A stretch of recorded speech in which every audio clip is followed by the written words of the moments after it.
हलचल, संकट का अंदेशा और एक बार फिर हिलती हुई कुर्सी। बांग्लादेश इस वक्त एक बार फिर से उस मोड़ पर आ खड़ा दिख रहा है जहां वो साल भर पहले दिख रहा था। पिछले 2-3 दिनों में मोहम्मद यूनुस के नेतृत्व वाली अंतरिम सरकार को कई चुनौतियों का सामना करना पड़ा है, जिनमें से एक प्रमुख चुनौती बांग्लादेश की सेना भी दिख रही है। बुधवार यानी कि 21 मई को बांग्लादेश के सेना अध्यक्ष जनरल वकार उज जमान ने अपने अधिकारियों को भाषण देकर वहां की राजनीति को सरगर्म कर दिया। ये ऐसे समय में हुआ जब बांग्लादेश सेना और यूनुस शासन के बीच देश में चुनाव, कानून व्यवस्था की स्थिति और म्यांमार के रखाइन राज्य में एक मानवीय गलियारे के निर्माण को लेकर तनाव बढ़ गया है। यूनुस ने बढ़ती राजनीतिक अशांति के बीच अपने पद से इस्तीफा देने पर विचार किया है। मुख्य सलाहकार के आधिकारिक आवास जमुना स्टेट गेस्ट हाउस में गुरुवार शाम को एक बैठक हुई, जिसमें यूनुस ने अपनी निराशा व्यक्त करते हुए दावा किया कि उनका पद पर बने रहने का कोई इरादा नहीं है और वो इस्तीफा देना चाहते हैं। बांग्लादेश में मोहम्मद यूनुस के नेतृत्व वाली अंतरिम सरकार और सेना के बीच दरार की अटकलें बुधवार को तब और गहरा गई जब सेना प्रमुख जनरल वकार उज जमान ने ये कहा कि देश में दिसंबर तक चुनाव होने ही चाहिए। बांग्लादेशी मीडिया की रिपोर्ट के अनुसार ढाका छावनी में एक कार्यक्रम में सेना के अधिकारियों को संबोधित करते हुए जनरल जमान ने ये कहा कि चुनाव कराने पर उनका रुख नहीं बदलेगा और केवल एक निर्वाचित सरकार ही किसी देश का भविष्य निर्धारित कर सकती है। यहाँ गौर करने वाली बात यह है कि यूनुस बांग्लादेश में एक अंतरिम सरकार चला रहे हैं। शेख हसीना के तख्तापलट के बाद बांग्लादेश में कोई चुनाव नहीं हुआ।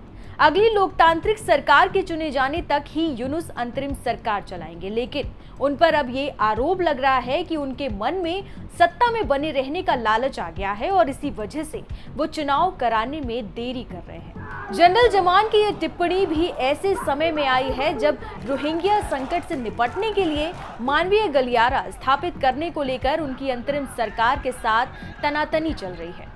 रखाइन कॉरिडोर बांग्लादेश में सबसे विवादास्पद मुद्दों में से एक बनकर उभरा है। एक तरफ यूनुस से बनाने की बात कर रहे हैं तो वहीं दूसरी तरफ सेना अध्यक्ष जमान इस बात पर जोर दिया है कि बांग्लादेश सेना ऐसी किसी भी चीज की अनुमति नहीं देगी जो देश की संप्रभुता और भौगोलिक स्थिरता को प्रभावित करेगी। उन्होंने एक स्पष्ट संदेश दिया है कि अंतरिम सरकार चुनाव तक की गई एक अस्थायी व्यवस्था मात्र है। सेना प्रमुख ने कहा कि उन्हें किए जा रहे किसी भी सुधार की जानकारी नहीं है क्योंकि इस बारे में उनसे चर्चा नहीं की गई।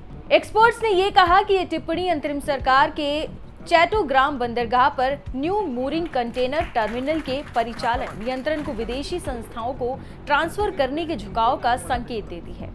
जनरल जमान का ये कहना है कि ऐसा निर्णय एक राजनीतिक सरकार द्वारा लिया जाना चाहिए। हालांकि दूसरी तरफ अंतरिम सरकार ने सेना के साथ मतभेद की खबरों से इनकार किया है।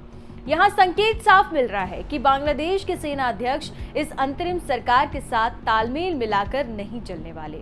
अगर यूनुस की अंतरिम सरकार दिसंबर तक आम चुनाव नहीं कराती है तो स्थिति कोई भी रूप ले सकती है। सेना के हाथों तख्तापलट तक हो सकता है या फिर पाकिस्तान में जिस तरह आर्मी चीफ आसिम मुनीर का कंट्रोल है वैसा ही बांग्लादेश में जनरल वकार उज जमान का भी देखने को मिल सकता है। संभावना ये भी है कि अगले कुछ दिन में यूनुस अपना पद छोड़ दे। अगस्त 2024 में शेख हसीना को सत्ता से बाहर निकालने का काम बांग्लादेश के छात्र आंदोलन ने किया था। आंदोलन के बाद नाहिद इस्लाम, महफूज आलम और आसिफ साजिब भुइयां सहित कई छात्र नेता अब राजनीतिक नेता बन गए हैं। उन्होंने अब यूनुस के साथ बंद कमरे में चर्चा की। यूनुस ने दावा किया कि बांग्लादेश नेशनलिस्ट पार्टी उन पर चुनाव में देरी करने का आरोप लगा रही है। बीएनपी इस समय बांग्लादेश में बहुत मजबूत स्थिति में है। उसका जुडिशरी से लेकर प्रशासन और सड़क तक पर कंट्रोल है। यूनुस ने कथित तौर पर यह कहा है कि वो ऐसी स्थिति में पक्षपातपूर्ण चुनाव नहीं कराना चाहेंगे क्योंकि अभी चुनाव हुए हैं तो सरकार बनाने के लिए एक पार्टी का पलड़ा बहुत भारी होगा।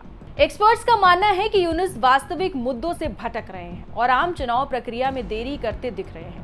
कोई लोकतांत्रिक जनादेश नहीं होने के कारण छात्र सलाहकारों और पाकिस्तान समर्थक कट्टरपंथी इस्लामी पार्टियों द्वारा समर्थित यूनुस सुधारों को आगे बढ़ाने की आड़ में बांग्लादेश की राजनीति को खतरे में डाल रहे हैं। यूनुस के शासन में ढाका ने चुपचाप दक्षिण एशिया के कुछ सबसे घातक आतंकवादी संगठनों से जुड़े व्यक्तियों को रिहा किया है, जिनमें से जमात उल मुजाहिदीन बांग्लादेश, हरकत उल जिहाद अल इस्लामी, अंसारुल्लाह बांग्ला टीम और हिज्ब उत तहरीर शामिल है।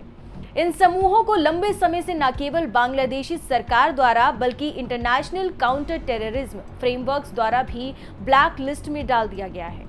यूनुस ने वैचारिक रूप से प्रतिबद्ध सैकड़ों उग्रवादियों को रिहा कर दिया, जिनमें से कई के पास डिजिटल पहुंच, स्लीपर नेटवर्क कनेक्शन और सहानुभूति रखने वाले लोग हैं, जिससे न केवल बांग्लादेश में बल्कि भारत के कमजोर पूर्वोत्तर में भी निष्क्रिय चरमपंथी सेल्स के पुनर्जीवित होने का खतरा है। आपका क्या सुझाव है? हमें कमेंट कर जरूर बताएं।